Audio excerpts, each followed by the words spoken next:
बिस्मिल्लाहिर्रहमानिर्रहीम। अस्सलाम वालेकुम स्टूडेंट्स। सम इम्पॉर्टेंट लिमिट्स में आज हम सेकेंड लिमिट को डिस्कस करने जा रहे हैं। हमारे पास यहाँ पे फंक्शन है 1 + 1/n whole power n with n approaches infinity. इस फंक्शन में जो वेरिएबल है वो n है। n लेने का कोई ख़ास मकसद नहीं है।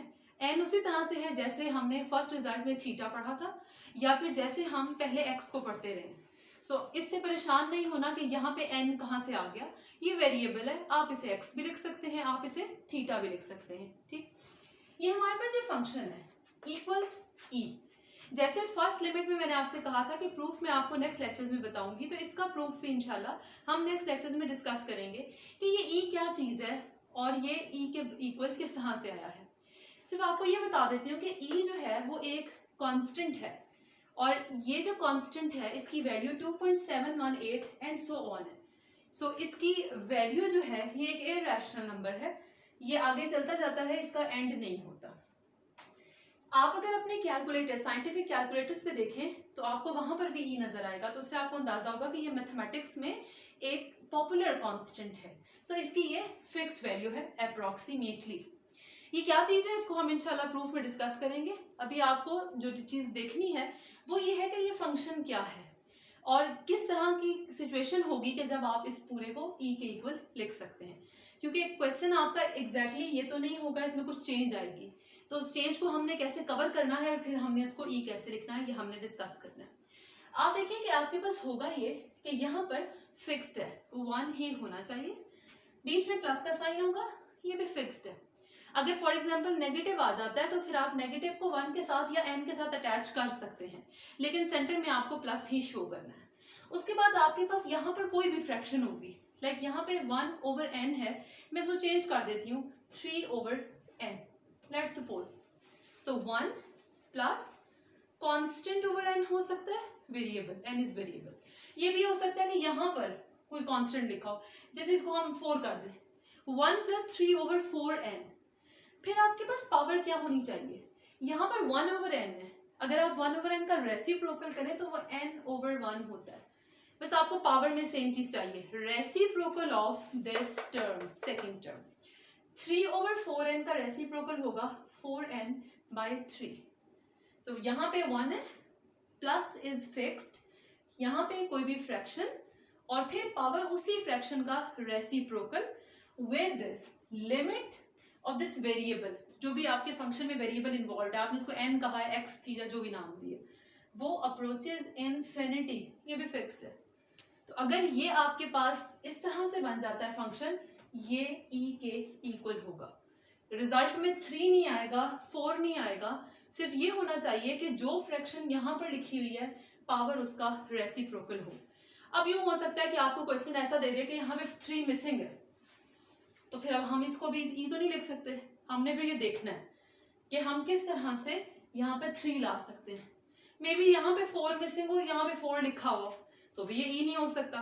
तो हमने फिर ये सीखना है कि हम किस तरह से सब चीज़ें ले आएंगे, फ्रैक्शन, उसका रेसिप्रोकल, और फिर उसको हम ई लिख सकेंगे। मैं एक क्वेश्चन लेती हूँ एक्सरसाइज से। हम एक्सरसाइज 1.3 कर रहे हैं, क्वेश्चन नंबर 2। हम क्वेश्चन नंबर 2 का कोई भी पार्ट देख लेते हैं। लाइक आपके पास है second part is limit x approaches infinity 1 - 1/x raise to power x। देखिए यहाँ वेरिएबल का नाम x हो गया, तो n हो या x हो उससे फर्क नहीं पड़ता।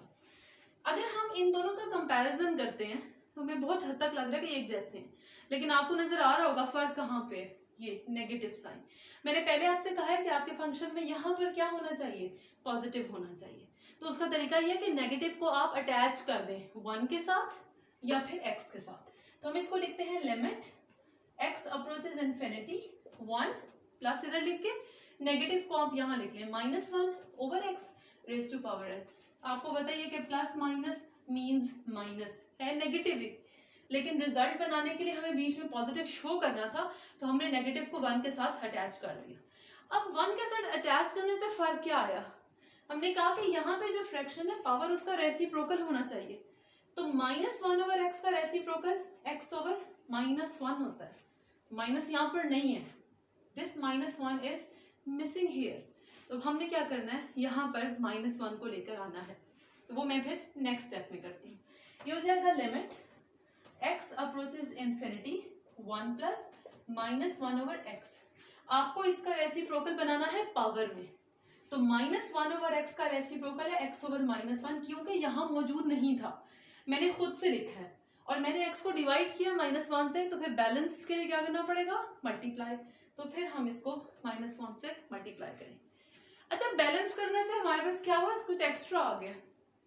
अगर आप इतनी चीज को देखें ना, तो ये e बन रहा है अकॉर्डिंग टू दिस रिजल्ट कि 1 plus fraction with reciprocal, fraction with reciprocal -1/x, x/-1, ये एक्स्ट्रा है, तो ये पावर में चला गया।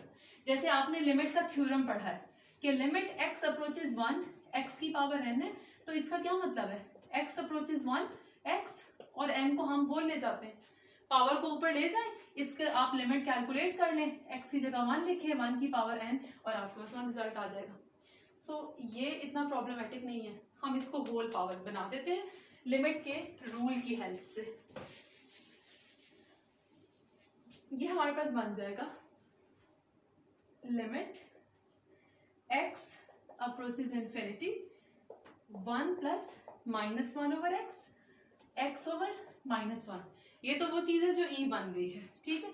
अब हम इस -1 एक्स्ट्रा जो है इसको होल पावर में ले जाते हैं, x अप्रोचेज इन्फिनिटी, इसको आप इस तरह से लिख लें, -1 को। और आपको ये बात पता ही है कि अगर आपने यूं क्रॉस मल्टीप्लाई में यूं लिखा है, या फिर आपने पावर और ब्रैकेट ये डाले, दोनों का मीनिंग मल्टीप्लिकेशन ही है। ये तो मैंने जैसे आपको बताने के लिए इसको हाईलाइट किया था, बॉक्स में किया था, ये भी प्रोडक्ट को ही शो कर रहा है, और ये दो ब्रैकेट्स को यूज करना भी इन दोनों के प्रोडक्ट को ही शो कर रहा है। तो जस्ट हमने ब्रैकेट ऐड की है, इसकी उसमें फर्क नहीं आया, ये भी प्रोडक्ट है, ये भी प्रोडक्ट है। अब आप इसके अकॉर्डिंगली देखें, क्योंकि ये एग्जैक्टली चीज बन गई, ई के इक्वल है, ये पूरा क्या हो गया, ई, वो जो ऊपर एक्स्ट्रा पावर थी वो इस पे आ जाएगी, e पावर -1, इसको ऐसे भी लिख सकते हैं और इसको इस तरह से भी लिख सकते हैं। सो 1/e जो है वो इसका आंसर है। तो इसी तरह से आपने इस रिजल्ट को यूज करते हुए क्वेश्चन नंबर 2 के बाकी पार्ट्स करने हैं, फिर इंशाल्लाह नेक्स्ट लेक्चर में हम नेक्स्ट लिमिट को डिस्कस करेंगे। Thank you so much.